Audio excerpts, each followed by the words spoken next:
I've spent years reading, studying, teaching, and wrestling with Scripture, and I've made a lot of mistakes along the way. They weren't mistakes of effort, but of approach. The Bible didn't fail me. I misunderstood what Bible study was and what it was actually meant to do. And if your Bible study has ever felt dry, shallow, or stalled, here are 12 things that I wish I had known when I first started.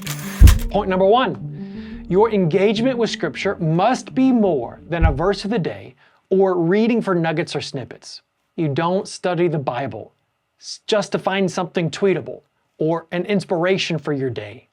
You're not always going to be looking for something that's going to make a great soundbite in a sermon or can be articulated in 140 characters or less. God is so much bigger than that. His Word is so much bigger than that. And daily devotionals, they're a great starting point, or even a great introduction into consistent engagement with Scripture.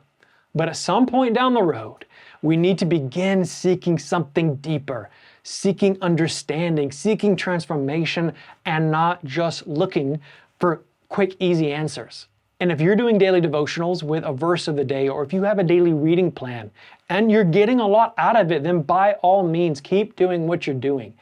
But if you're at a place where you find yourself wanting more depth and understanding, then what I wish that I would have done differently sooner is make that switch from just reading the Bible to find nuggets and snippets to picking a specific book, any book, but preferably a book of the New Testament, and then commit to study that specific book, verse by verse by verse, until I've studied every single verse in that book till I understand it. That is the shift that I made that changed everything that I wish I would have done sooner. Point number 2, don't get too hung up on trying to find the right Bible study tool or resource. All of those things, they have their place, but they can be overrated. I personally promote that as you read, you annotate as you go, and I promote journaling, and I promote comparing and contrasting different translations. Because Bible translations, they're not something that we should fear. They're actually incredible tools when we understand them and use them correctly. But here's the key. At the end of the day, all you truly need to understand the Bible is the Bible, of course paired with the Holy Spirit.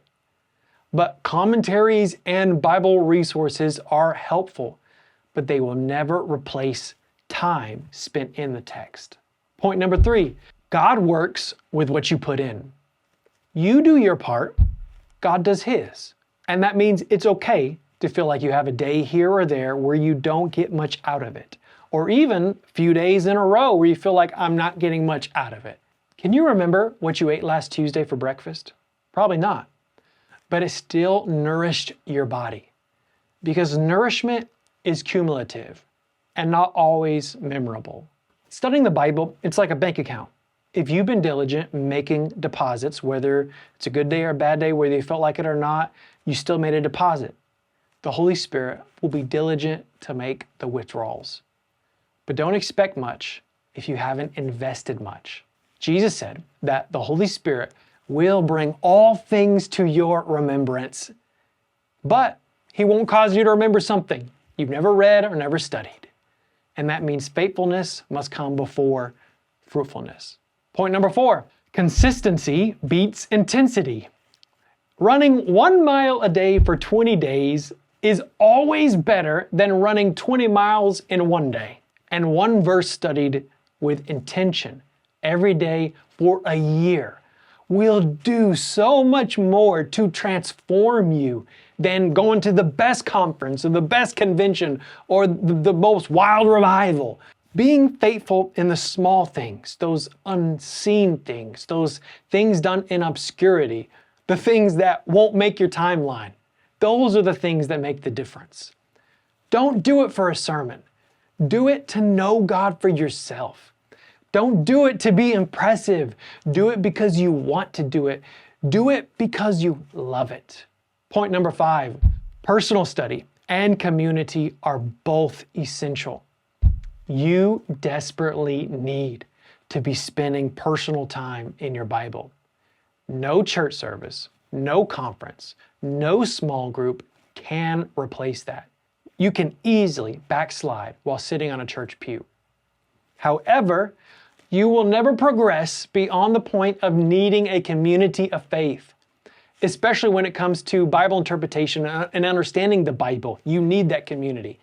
It doesn't matter how much you pray, how much you study, how much you fast, you need people. And group Bible study will never replace personal Bible study, but personal Bible study will never replace community. You need both. They work together like your two lungs. Can you survive with one lung? Probably, but it's going to be hard to breathe. Point number 6, study deep, not fast. Knowing what the Bible says is not the same as understanding what it means. Knowing comes quick, but understanding takes time. See, I advocate studying the Bible over reading the Bible because the goal of engaging with Scripture is not to just check a box that you've read the Bible that day, but the goal is to actually understand what you're reading. But understanding the Bible is not always as simple as, oh, we'll just study it. Just study it and you'll understand it. No, sometimes it takes time for understanding to come. See, just like you have glasses that help you see, and those glasses, they serve a function, and they're useful to you. Over time, the same lenses that I'm wearing right now will begin to not work as well, and they're going to need an upgrade. I'm going to need a prescription renewal. See, we struggle to understand things, struggle seeing things clearly, but God has a way of upgrading our prescription. And what served us well where we currently are will require an upgrade if we're going to go to the next level. Sometimes you won't truly understand a book the first time you read it, and that's okay. Sometimes you're going to have to read it over and over or study it multiple times. I studied the book of 1 John at least 3 to 4 times before I felt like it actually clicked with me and I started making progress in understanding it. Sometimes you'll have to understand a completely different book first before you can understand this book. For example, I studied the book of Romans probably 3 different times, and I could tell you what it said, but honestly, I didn't understand what it meant. That was until I studied the book of Galatians. And then when I went back to study Romans with that new level of understanding and read Romans through the lens of Galatians, it completely came alive in a new way that I had never seen it before. Sometimes understanding comes from a sermon or a conversation or while you're spending time in prayer. Sometimes God will have to take you way over there before you can understand what's happening right here. And it's okay if you don't automatically understand everything. Give yourself and the Holy Spirit time to let revelation and understanding come progressively. That's completely normal. Point number 7, come empty. Don't read Scripture just to enforce what you already believe. Read it to let the text shape what you believe. If you go to the Bible to find a verse that supports what you already believe to be true, then you've already messed up. Lifting a statement out of its surrounding allows you to twist it to mean anything you want, creating a false reason or excuse to support your own agenda, rather than understanding the original meaning. See, a problem with topical preaching is often we have a point that we want to make, and therefore we search for verses that support the point that we're trying to make in our sermon. And there's nothing inherently wrong with this when it's done correctly. But the temptation is to take a verse completely out of its context to support the view that we're trying to present. I cannot tell you how many verses I've had to unlearn and then relearn because once the context was considered, I realized it actually said something completely different than what I originally believed. Approach the text empty. Lay down your opinions, lay down your biases, and let the text speak to you. Point number 8, don't avoid challenging passages. See, Proverbs 18:17 says something about hearing one side of a story will always sound right until the cross-examination begins. Be willing to let Scripture cross-examine you, to cross-examine your theological soapboxes, to cross-examine your presuppositions. Be willing to sit with the tension of two apparently contradictory passages.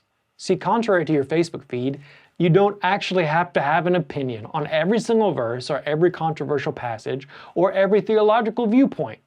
See, a lot of that kind of debating and argument is what Paul told Timothy. He said all it does is cause dispute rather than godly edification, and it's not building anyone's faith.